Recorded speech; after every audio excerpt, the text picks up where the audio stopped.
everyone, and welcome back to my channel. In today's video I'm going to be showing you how you can cut this beautiful stylish gown with a deep back. So if it's something you would love to learn, do well to watch to the end of the video, like, share and subscribe. So without further ado, let's jump right into the main video. So the first thing is to take our vertical measurement. From the top here is our starting point and our shoulder line. So I'm going to come down from my shoulder line to mark my bust point. From my shoulder to my bust point is 9.5 inches. I'm going to mark that all the way to have a straight line, and I'll go ahead and extend the line across. From the shoulder line again, I'm going to come down to mark my under bust line. From my shoulder to my under bust point is 12 inches. I'm going to mark that all the way to have a straight line. I'll go ahead and extend the line across this way. Then from the top again, I'm going to come down to mark my shoulder to my waist point. From my shoulder to my waist point in front is 16.5 inches. I'm going to mark that all the way to have a straight line, and I'm going to extend that point across as well. And I will label appropriately. This is my waistline, this is my under bust line and my bust line. So I'll come to the shoulder line here, divide my shoulder by 2. My shoulder is 15 divided by 2 is 7.5. I'm going to mark that on the shoulder line. At that point, I'll come down by 1 inch for my shoulder slope. Then I'm going to come here to mark my basic neck of 3 inches, and then I'll connect from the shoulder slope all the way to the 3 inches we just marked. Then I'm going to come here to mark my neck depth of 3 inches, though we're going to adjust this neck as we go on with the video. I will just connect with my curve rule. Then I'm going to come down to mark my arm length. How to get your arm length? Divide your bust by 6, then add 1.5 inches. I got 7. I'm going to mark the 7 here and extend the line across this way. So on the chest line, I'm going to mark my shoulder measurement here to have a straight line. What I have as my shoulder measurement, I marked it on the chest line, then connect from the shoulder slope to that point. Then I'm going to come to this line here, divide it into 2 equal halves to get a midpoint. At that point, I'll go in by half an inch. I'll come to the chest line, divide my bust circumference by 4, then I'll connect my armhole this way. The next thing is to mark our dart, and to mark your dart, you're going to divide your nipple to nipple by 2. My nipple to nipple measurement is 7 divided by 2 is 3.5. I'll mark it on the bust line, under bust line and on the waistline. I'll go ahead and connect the points together with a straight line this way. Then I'll come to the under bust line. I'm going to mark 1 inch on both sides of this line. If you're a plus size person, you can mark 1.5 inches on the center front and 2 inches on the side fronts. So I'll connect the 2 points together like this. Then from the bust line, I'm going to come down by 1 inch, and then I'm going to connect with my curve rule to meet that point. I'll do the same thing on this other side this way. You can see that our bust is coming out already. From there, I'm going to connect with my curve rule to the midpoint of our armhole like so. You can see the shape of our bust coming out already, very nice.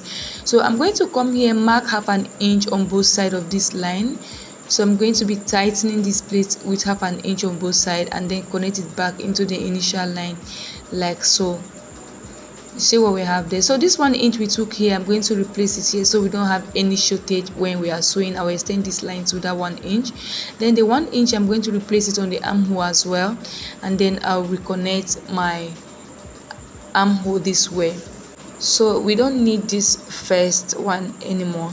The next thing is to impute our round body measurements. I've already marked our bust measurement. I'll add my sewing allowance of 1 inch. I'll come to the under bust, divide my under bust by 4. I'll mark it right on the under bust line, replace the 2 inches we took for that, then add my sewing allowance. I'll come to the waistline, divide my waist by 4, and then replace the 2 inch we took for that, then add my sewing allowance. I'll go ahead and connect my markings all the way like so. I said we were going to adjust the neckline earlier. What we have on the thumbnail is a canoe neckline, so I'm going to come to the shoulder slant here. What I have there, I'm going to divide it into 2 equal halves to get the midpoint. Then from that midpoint, I'm going to connect with my curve rule all the way to the neck depth this way. So this is what we have as our neckline. We won't be needing this first one anymore, and this is basically it. The next thing is to mark our bust dart, and to mark your bust dart is the difference you have from your shoulder to your waist in front and back, and mine is 1.5 inches. I came down by that 1.5 inches from the bust line and connect it back into the bust line this way. We are going to be cutting this out, and this is basically it for the pattern drafting for the front. We'll go ahead and cut this out. Make sure to close down your bust dart before cutting so that you can adjust your line properly if they are not aligning. So this is it for the front. It's a very simple tutorial. So we're going to be cutting this on fold. The center front, we're going to be cutting the center front on fold, and we're going to be cutting ×2 of the side front. So this is it. We're going to keep this aside so that we can work on the back pattern. For the back pattern, I've already gone ahead to rule out the necessary lines we need: the waistline, bust line, and my zipper allowance of 1 inch. I'm going to come to the shoulder line, divide my shoulder by 2. At that point, I'll come down by 1 inch for my shoulder slope. I'll mark my neck width of 3 inches, just the way we did on the front pattern. I'll connect from the shoulder slope all the way to that point. Then I'm going to come down to mark my arm length. How to get your arm length: divide your bust by 6, then add 1.5 inches, just the way we did on the front pattern. I will extend the line across this way. Then on the chest line here, I'm going to mark my shoulder measurement here to have a straight line. Then I'll connect from the shoulder slope to that point we just marked. I'll come here and divide this into 2 equal halves to get a midpoint. At that point, I'll go in by ½ inch. I'll come to the chest line, divide my bust circumference by 4. Then I'll connect my armhole this way. The next thing is to mark our dart. Divide your nipple to nipple measurement by 2. I'm marking the chest line, bust line, and the waistline. I'll connect the point together with a straight line. Then on the waistline, I'm going to be marking ½ inch on both sides of the dart leg.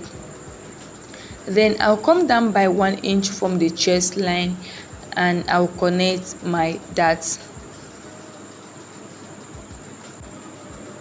So if you want to have that precise dart at the back pattern, you are just going to connect with your curve rule all the way to the midpoint of your armhole. And if you don't want this, you can just leave it like that. Okay, so this is basically it. I will go ahead and impute our ram body measurement. We've already marked our bust measurement. I'll add my sewing allowance. I'll come to the waistline, divide my waist by 4. I'll mark it on the waistline, replace the 1 inch for that, and then add my sewing allowance. Then I'll go ahead and connect the points together this way. I'll come to the zipper allowance on the waistline. I'm going to mark ½ inch here. This is to prevent our zip from bulging after sewing, and then I'll connect it slantly all the way up this way. And we're going to be cutting this area, this excess we don't need. Then for the back neck depth, I'm going to maintain my chest line. I'm going to come down all the way to the chest line. This is how deep I want it. I'm going to come here, divide it into 2 equal halves to get the midpoint, just the way we did for the front pattern. And I'm going to mark it there. Then from that point, I'm going to connect with my curve rule all the way to the chest line. So it depends on how deep you want your back to be. You can decide to do 6 inches, 5 inches. It mustn't be as deep as this one. Okay, and this is basically it for the front. We're going to be cutting ×2 of each, and this is the center back and the side back. This is basically it. So if you find this video helpful, please do where to like, share, and subscribe before you go. Thank you so much for staying tuned, and I will see you in my next video.